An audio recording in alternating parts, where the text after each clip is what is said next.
We are all interested in the future, for that is where you and I are going to spend the rest of our lives. And remember, my friend, future events such as these will affect you in the future.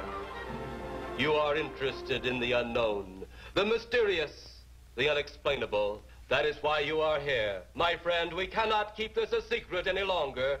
Let us punish the guilty. Let us reward the innocent. My friend, can your heart stand the shocking facts about... My darling was Mr. Criswell. I just adored him. He was in about 300 papers. He was on, I think, about 10 or 11 times a week, local television. And he saw the things of a mystic, you know. Criswell is incredible. Kelton the Cop is... Oh, Criswell's. I predict every able-bodied man in America will be asked to contribute to a sperm bank. This will later be used in artificial insemination. This sperm bank will be open 24 hours a day, and a night depository would be accepted. Allow me to introduce myself. I am Criswell. It's a pleasure. Ah, cheer up. Don't lose heart over what happened tonight. I predict your next project will be an outstanding success. Wow. And who may you be? Edward D. Wood, Jr. Ah, the director of Glen or Glenda. How'd you know? I am Criswell. I know all. Would you welcome Criswell?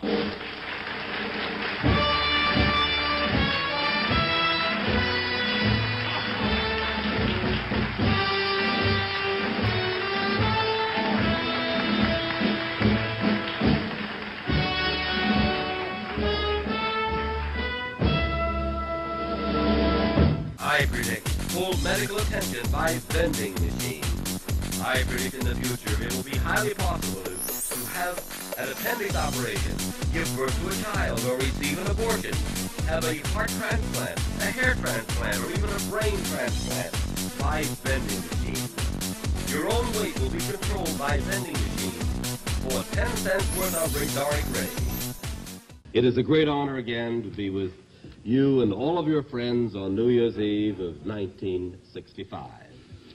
And I'd like to say greetings, my friend. We are all interested in the future, for that is where you and I are going to spend the rest of our lives, whether we want to or not. Well, you can't argue with that. My first prediction is that I predict that the year of 1966 will be a year of tricks, deceit, and deception. 1966. He knows. Yeah, he knows. And I Art further Stark predict... has been working on his expense account already. It's got to be a bad year. Excuse me, I don't mean to interrupt. He did not believe he was psychic. I think he was, though he didn't think so himself. He thought he was a fraud. How'd you know we'd be living on Mars by 1970? I guessed. Really? I made it up. It's horse shit. Eddie, there's no such thing as a psychic. People believe my falderall because I wear a black tuxedo. Is that easy? Eddie, we're in showbiz. It's all about razzle-dazzle, appearances. If you look good and you talk well, people will swallow anything. I predict that LSD, marijuana, and speed can change your sex. You will tell your Aunt Tilly that she really could be Uncle Fred.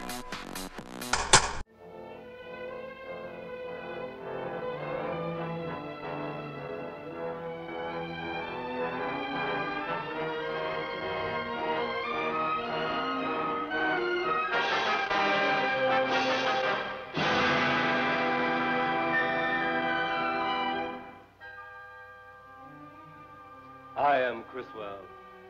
For many years I have told you the almost unbelievable, related the unreal, and showed it to be more than fact. Now I tell you a tale of the threshold people, so astounding that some of you may faint. This is the story of those in the twilight time, once human, now monsters, in a world between the living and the dead, monsters to be pitied, monsters to be despised. I predict that 10,000 doctors will refuse to practice under Medicare and be replaced by doctors trained by the Pentagon. Oh. That's interesting.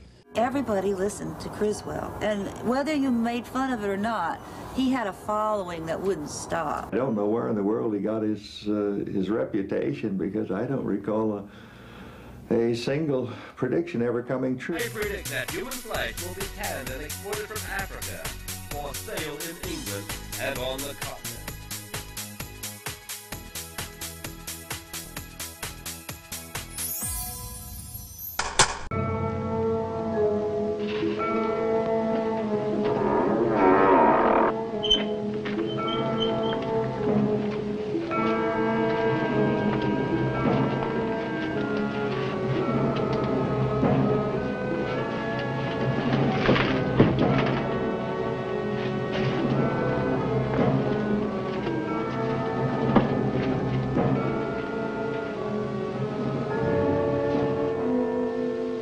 I am Criswell. For years I have told the almost unbelievable, related the unreal, and showed it to be more than a fact. Now I tell a tale of the threshold people, so astounding that some of you may faint. This is a story of those in the twilight time, once human, now monsters, in a void between the living and the dead. Monsters to be pitied, monsters to be despised. A night with the ghouls reborn from the innermost depths of the world. And here is a rather long-range prediction, because I predict that in 1976, people will no longer be buried due to a shortage of land. In fact, there will practically be no more land left anywhere. And I predict that these people will be cremated and placed compressed in tiny cubes about the size of dice. That's really crapping out, isn't it?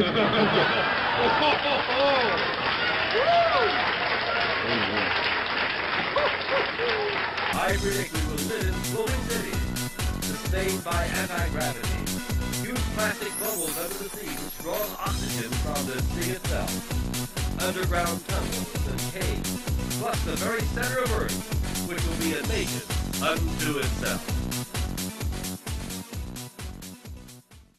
It is said on clear nights, beneath the cold light of the moon, howl the dog and the wolf, and creeping things crawl out of the slime. It is then the ghouls feast in all their radiance. It is on nights like this most people prefer to steer clear of burial grounds. It is on nights like this that the creatures are said to appear and to walk. The day is gone, the night is upon us, and the moon, which controls all of the underworld, once again shines in radiant contentment. Come forth, O Princess of Darkness. Time seems to stand still. Not so the ghouls, when a night of pleasure is at hand. If I am not pleased by tonight's entertainment, I shall banish their souls to everlasting damnation. I want to tell you how I met him. I was doing a show, a vampire show at Channel 9, and for 2 days before the show I would fast.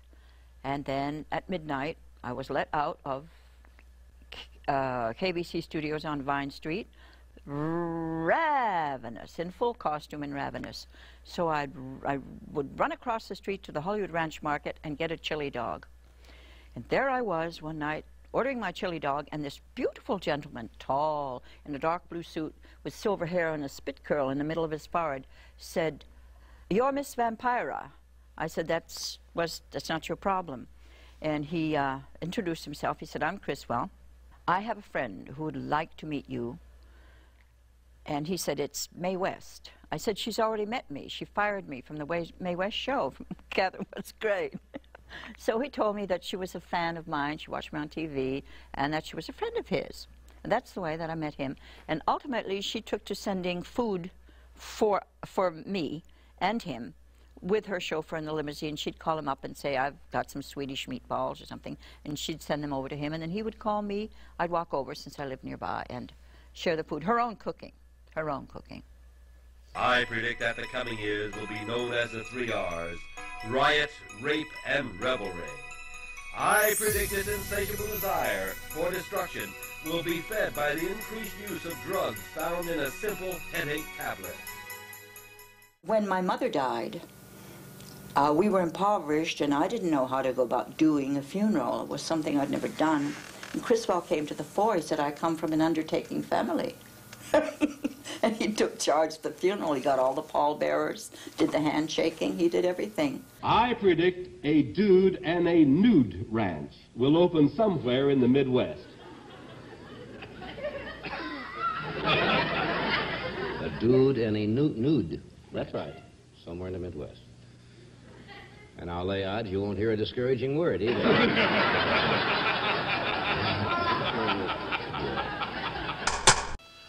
A sudden wind howls. The night things are all about me.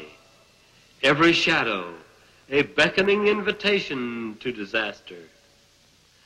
I know I should think of other things, of pleasant things, but I can't. How can I think of other things, of pleasant things, when I am in a place surrounded by shadows and objects, which can take any shape here in the darkness? Any shape my mind can conceive. It will please me very much to see the slave girl with her tortures. Ah! Oh. Torture, torture, it pleasures me. You are the keepers of the damned. You two know them all, and I'm tired of this usual type of entertainment. I want a decided change. The moon. The Princess of Darkness would have you for her own, to join us through extreme pain. Yet I am inclined for one as lovely as you to be more lenient. I have but to touch you with my finger, and it would mean the end of you all over, quickly and painlessly. No. No. No! I repulse you? Very well. It seems you have chosen your own fate. Live with it. I should say die with it. Your own pleasure comes only after mine, when I desire it. I am the sole ruler of the dark world. There is no one to challenge my authority here. My word is the law, all-powerful. No one is to challenge that authority. No one. Is that understood? It is my command. Ah, there is always time. All in good time. There is always time. You shall have your pleasures. That I decree. As it is with all the night people, they are destroyed by the first rays of the sun. But upon the first appearance of the deep shadows of the night, and when the moon is full, they will return to rejoice in their evil lusts and take back with them any mortal who might happen along. Yes, they were lucky, those two young people. May you be so lucky. But do not trust to luck at the full of the moon. When the night is dark, make a wide path around the unholy grounds of the night people. Who can say that we do not exist? Can you? But now, we return to our graves, and you may join us soon. I further predict a new age of lunacy, for the human body will be glorified. Body design, self-painted, will take up most of your spare time. Women will decorate their breasts with startling colors, while men will decorate their genitals. Thank you very much. I'll look forward to those predictions. And I hope to see you in California. We'll see you out there in a couple of months. Thank you very much.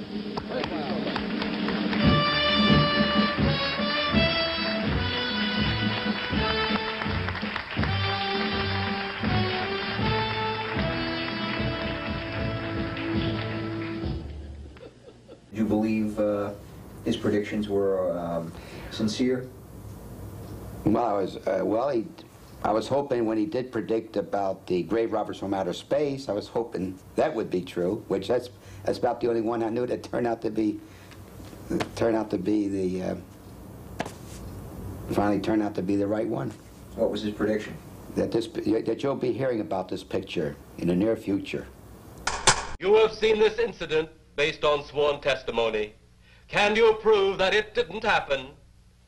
Perhaps on your way home, someone will pass you in the dark, and you will never know it, for they will be from outer space.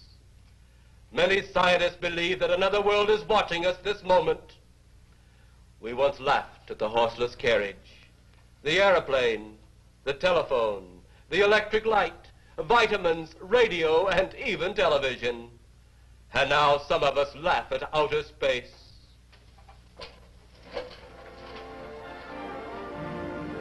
God help us in the future.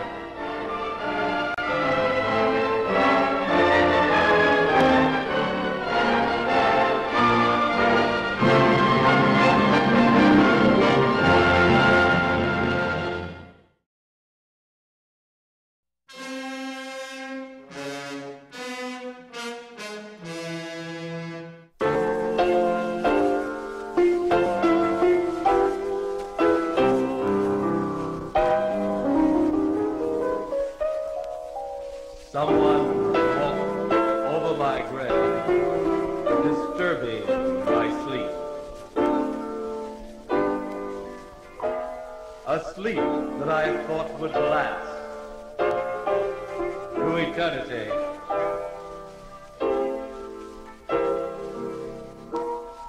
Someone walked over my grave, awakening me. Awakening me and bringing me back to reality.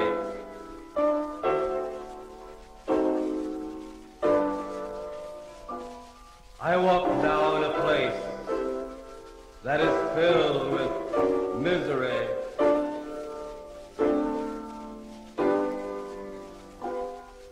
Caused by men in search of their sinful destiny. Friends I've known and family I've loved will have to answer to me, for they let someone walk over my grave, awakening me.